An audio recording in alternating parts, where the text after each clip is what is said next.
Kama maumivu yanazidi, ukalala ubavu. Unapokuwa unalala usiku, maumivu yako ya sciatica pain huwa yanaongezeka kutokana na diski zako huwa zina undergo rehydration, yani zinafyonza maji kujijenga upya. Kwa hiyo diski zinakuwa zinakandamizwa na kuweza kubana nerves. Nini ufanye? Fanya hivi, inabidi ubadilishe shifting position ya ulalaji wako ili kuzuia maumivu yazidi kuendelea. Kwa hakikisha unaweza ukalala namna hii, ukachukua mto wako. Kama maumivu yanazidi, ukalala ubavu. Kila siku naelekeza guys namna sahihi ya kulala.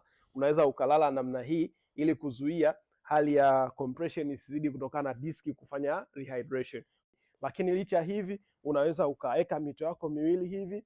Utajaribu kubali kufanya diski zako zipate ziweze kupata space ya kurehydrate bila wewe kuweza kupata maumivu. Kwa hiyo unaweza ukaweka mito yako miwili hivi, then ukalala namna hii kwa ajili ya kupata hali ya comfortability. Ulalaji huu utakusaidia kwa wewe ambao unapitia maumivu makali sana sciatica pain na yanaongezeka wakati wa usiku unapokuwa unalala, ili kuzuia ile rehydration isiwe sehemu ya kukuumiza katika diski zako za uti wa mgongo. Kwa kama ni mtu ambaye unapitia maumivu makali sana sciatica pain, zingatia hiyo tips, na kama unahitaji msaada kuona ni vipi unaweza ukadhibiti, unaweza kuwasiliana na sisi moja kwa moja kuona ni vipi unaweza ukapata pia virutubisho kwa ajili ya kurepair diski, kurepair muscles ili uweze kurejea katika hali ya kawaida. Share hii video kwa watu wengine wajifunze zaidi. Tunajali afya yako ya viungo na mifupa.